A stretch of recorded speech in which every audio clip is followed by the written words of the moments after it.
કચ્છી ગુજરાતી સરનામાના ચેનલમાં આપણું હાર્દિક સ્વાગત છે। આજે આપણે બનાવશું પાકેલી આ કેરી કેરીની મસ્ત મજાની મીઠાઈ। તો તેના માટે મેં અડધો કિલો જેટલી આ કેરી લીધી છે। આ પાકેલી કેરી ધોઈ અને રાખી છે। તો આપણે એમાંથી હવે પલ્પ કાઢી લેશું। હવે તો આપણે આ સાઈડમાંથી આમ કટ લગાવશું બરાબર। આવી રીતે આપણે આમ કટ લગાવી આપણે આવી રીતે બધું પલ્પ આપણે કાઢી લેશું। આની મસ્ત મજાની મીઠાઈ બને છે। આની આપણે આવી રીતે આપણે બધા આમ કટ લગાવી લેશું।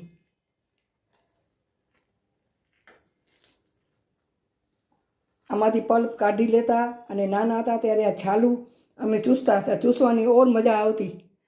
આવું છાલું ચૂસવાનું કોણે કોણે કર્યું છે એ મને કોમેન્ટમાં જરૂરથી જણાવજો। તો આવી રીતે આપણે બધું પલ્પ કાઢી લઈએ। પલ્પ આપણે બધું આ કાઢી લીધું છે। તો આપણે મિક્સર જારમાં આપણે આને એડ કરી લઈએ અને બરાબર એની પેસ્ટ બનાવી લઈએ બરાબર। આપણે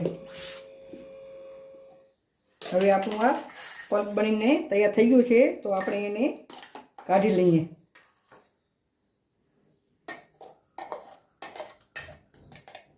આમાં 2-3 ચમચી આપણે આ પલ્પ રેવા દઈએ ને એમાં નાખશું આપણે 1 ચમચ ખાંડ અને આ 3 ચમચ ભરીને મિલ્ક પાવડર। તો એની આપણે આ પેસ્ટ બનાવી લઈએ મિક્સરમાં પીસીને। હવે આ પેસ્ટ બની ગઈ છે। તો આપણે હવે આ ગેસ ચાલુ કરીએ બરાબર ને એક કઢાઈમાં આપણે આ ફૂલ ફેટ 2 કપ દૂધ એડ કરશું બરાબર। એને ગરમ થવા દઈએ। દૂધ આપણું ગરમ થાય છે અને આવી રીતે આમ હલાવતા રહેશું બરાબર। અને ઉપરની મલાઈ તર જમવા નહીં દેવાની બરાબર। આવી રીતે આપણે હલાવતા રહેશું। હવે આપણે અડધો કપ આ ઠંડુ દૂધ લેશું। એમાં આપણે કસ્ટર્ડ પાવડર 2 ચમચી એડ કરશું। આમાં નાની ચમચી 2 એડ કરવાની બરાબર। મોટી હોય તો 1 જ ચમચી એડ કરવાનું, વધારે એડ કરવાનું નથી। આ ઠંડા દૂધમાં જ એડ કરવાનું આનું ને મિક્સ કરી લેવાનું બરાબર। આને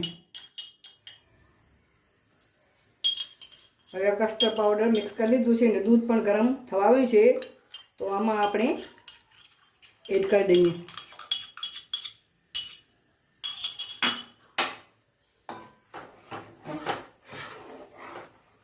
આવી રીતે એડ કરી લઈએ બરાબર। આવી રીતે આમ ને આમાં આ દૂધમાં આપણે મીઠાશ માટે હું ઓછું મીઠું કરું છું બરાબર। તમે વધારે મીઠું કરતા હોય તો 4 ચમચી ખાંડ નાખવાની। હું 2 ચમચી ખાંડ નાખીશ અને કેરી પણ મીઠી છે બરાબર। એટલે 2 ચમચી ખાંડ મેં એડ કરી છે। તમે વધારે મીઠું ખાતા હોય તમને તો તમે 4 કે 5 ચમચી ખાંડ એડ કરી શકો છો બરાબર। આવી રીતે હવે આપણે આમાં આ કેરીનો જે પલ્પ બનાવ્યો હતો તે આપણે એડ કરી દઈશું બરાબર। આવી રીતે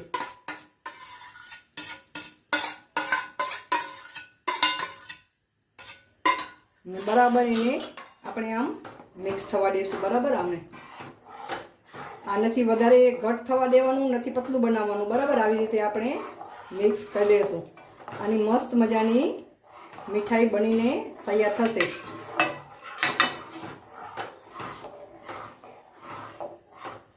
આવી રીતે આપણે મિક્સ કરી લઈએ। હવે આપણે ઘટ થઈ ગયું છે। હવે ગેસની ફ્લેમ આપણે બંધ કરી દઈએ અને આને આપણે ઠંડુ થવા દઈએ। આપણે થોડોક આપણે આમાં એલચીનો પાવડર એડ કરશું બરાબર। આમાં હવે બરાબર આપણે ઠંડુ કરી લઈએ। હવે આપણે આ આટા બ્રેડ લીધી છે બરાબર।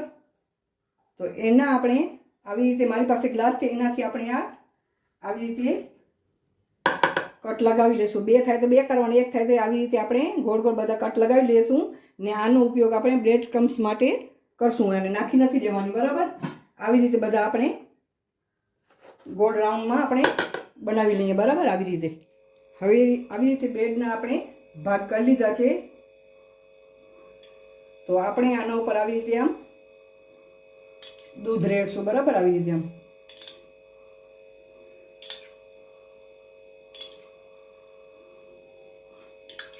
આવી રીતે દૂધ રેડશું. ઠંડુ દૂધ નાખવાનું, બરાબર. મસ્ત મજાની મીઠાઈ બનીને તૈયાર થાય છે. હવે આના ઉપર આપણે આ જે પલ્પ મિલ્ક પાવડર નાખીને બનાવ્યો હતો તે આપણે આવી રીતે બધા ઉપર એડ કરી દઈશું, બરાબર. આવી રીતે બધા ઉપર એડ કરી દઈશું આપણે. હવે આવી રીતે ઉપર આ બધું રેડી કરી દીધું છે. તો ઉપરથી આપણે આવી રીતે આમ આ બ્રેડ કાપેલી હતી તે બધી આપણે એડ કરી. હવે ઉપરથી આપણે આ જે આપણે કેરીની આપણે રબડી જેવું બનાવ્યું હતું તે અંદર આપણે એડ કરશું, બરાબર.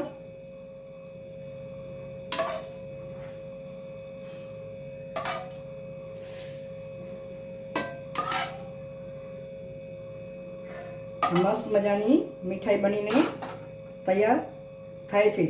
આપણે ઠંડી ખાવી થોડી વાર માટે આપણે અડધી કલાક માટે આપણે આ ફ્રીજમાં રાખી દઈશું. મીઠાઈ બનીને તૈયાર થઈ ગઈ છે. તો આપણે ઉપર આપણે કાજુ બદામનો ભૂકો નાખી દઈશું, બરાબર. આવી રીતે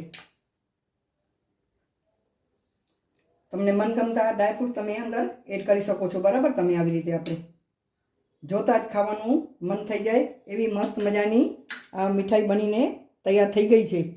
જોઈ શકો છો કેવી મસ્ત મજાની મીઠાઈ બનીને તૈયાર થઈ ગઈ છે. તમે આમાં જોઈએ તો એક કાઢી અને વાટકીમાં તમે આપી શકો છો ને તમે આનંદ માણી શકો છો. તમને મારી રેસીપી ગમે તો લાઈક કરજો, શેર કરજો અને કોમેન્ટ કરજો. અને તમે આ જરૂરથી બનાવજો. અત્યારે કેરીની મોસમ છે તો તમે જરૂરથી બનાવજો. જ્યારે બાળકોને આમ જોઈએ તો આપણે આવી રીતે આમ એક આમ કાઢી અને આપી શકીએ છીએ. મસ્ત મજાની આપણી મીઠાઈ બનીને ખાવા માટે તૈયાર છે. તો જરૂરથી બનાવજો અને મને કોમેન્ટમાં કહેજો. આભાર તમારો.